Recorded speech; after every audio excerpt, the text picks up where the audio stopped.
Good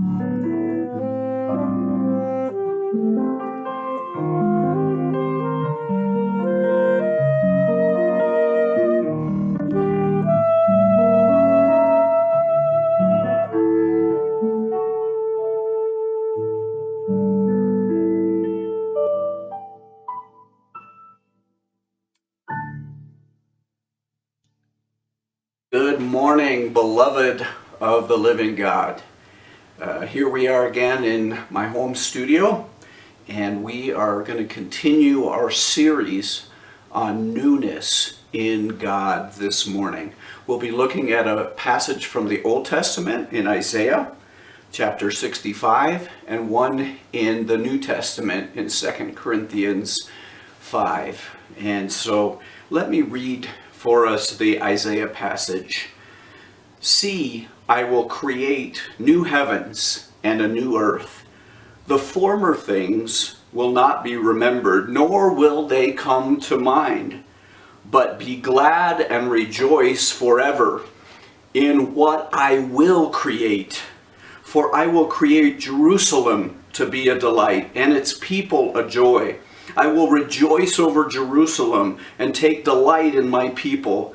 The sound of weeping and of crying will be heard in it no more. Never again will there be in it an infant who lives but a few days, or an old man who does not live out his years. The one who dies at 100 will be thought a mere child. The one who fails to reach 100 will be considered accursed. They will build houses and dwell in them. They will plant vineyards and eat their fruit. No longer will they build their houses and others live in them, or plant and others eat. For as the days of a tree, so will be the days of my people. My chosen ones will long enjoy the work of their hands. They will not labor in vain, nor will they bear children doomed to misfortune. For they will be the people blessed by the Lord, they and their descendants with them. Before they call, I will answer. While they are still speaking, I will hear. This morning I want to talk about being new creations. New creations in God. We're seeing a picture in Isaiah of a future time when God's people will be living in a new creation. But there's several characteristics of that I want to highlight this morning and look at just briefly. First of all, he says, I'll create a new heavens and a new earth. What does that sound like? That sounds like Revelation. And when there'll be a new heaven and a new earth, and there'll be no more sorrow, no more crying, no more tears. Revelation 21. I saw the holy city, the new Jerusalem, coming down out of heaven from God, prepared as a bride beautifully dressed for her husband. And I heard a loud voice from the throne saying, Look, God's dwelling place is now among the people, and he will dwell with them. They will be his people, and God himself will be with them and be their God. He will wipe every tear from their eyes. There will be no more death, or mourning, or crying, or pain, for the old order of things has passed away. Isaiah goes on to say, the former things will not be remembered, nor will they come to mind. These are old order of things. And I truly believe that God is telling us that we are to put behind the old and look to him for a new season when we really sense him dwelling among us, and we sense that our dwelling is with him. It says, be glad and rejoice forever in what I will create. For I will create Jerusalem to be a delight, and its people a joy. I will rejoice over Jerusalem and take delight in my people. The sound of weeping and of crying will be heard in it no more. This is a picture of joy and rejoicing and delight. But it's interesting, it's not just God's people who are full of joy and rejoicing in and delight. It is God himself. He is rejoicing. He is feeling the delight of being with his people. And I would suggest that this new season will involve joy and delight and rejoicing in the presence of our God. He goes on to say, never again will there be an infant who lives but a few days, or an old man who does not live out his years. And in other words, people are going to live long lives in the presence of God. He says they will build houses and dwell in them. They will plant vineyards and eat their fruit. No longer will they build houses and others live in them, or plant and others eat. For as the days of a tree, so will be the days of my people. My chosen ones will long enjoy the work of their hands. I believe that we are going into a season where we're going to enjoy the work of our hands.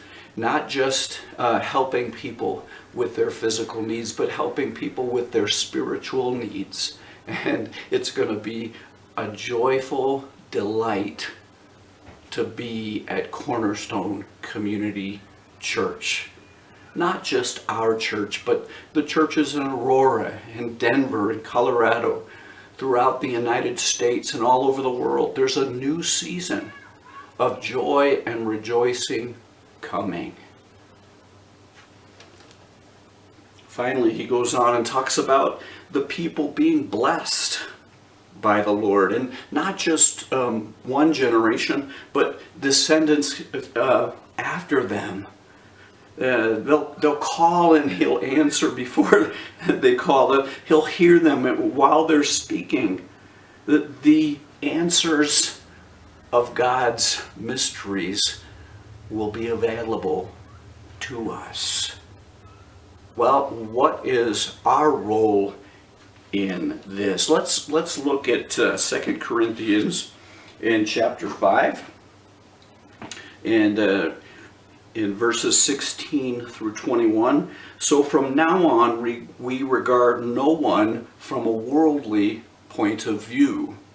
Though we once regarded Christ in this way, we do so no longer.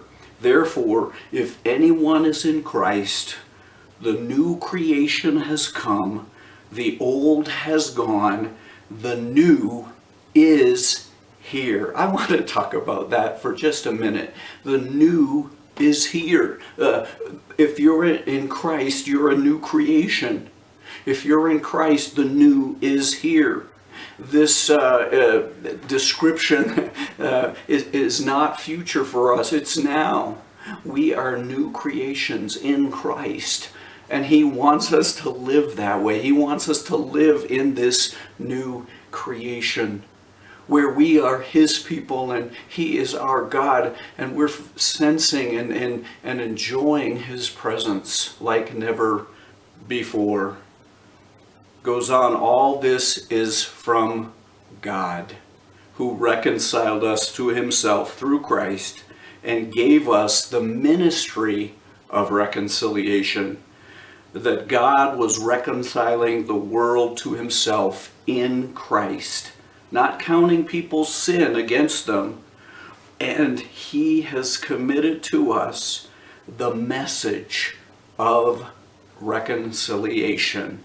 We are therefore Christ's ambassadors, as though God were making His appeal through us. We implore you on Christ's behalf, be reconciled to God. God made Him who had no sin to be sin for us, so that in him we might become the righteousness of God. I want to land here for just a minute. If we're going to live as the new creation of God, we're involved with a ministry, and that ministry is called reconciliation, making sure that we are reconciled to God, and then taking that message of reconciliation to those around us. It says we are ambassadors of Christ. We are sent ones. God is sending us to a world that needs reconciliation. He is sending us to a world that needs to know that they too can be a new creation in Christ. Well, how is this going to work out practically for us in this new season? I can't clearly articulate it yet, but I'm beginning to sense, I'm beginning to feel that God is going to do something new with this ministry of reconciliation in our midst. I hope that you're sensing it as well, and that you believe that you are reconciled to God first and foremost, and secondly, as a new creation in Christ, that you are his ambassador, and that you have a message of reconciliation that the people around you need. Neighbors, friends, family, whoever it might be, open your heart, open your mind, open your spirit to what God has for us as new creations in this new season. Have a great Saturday.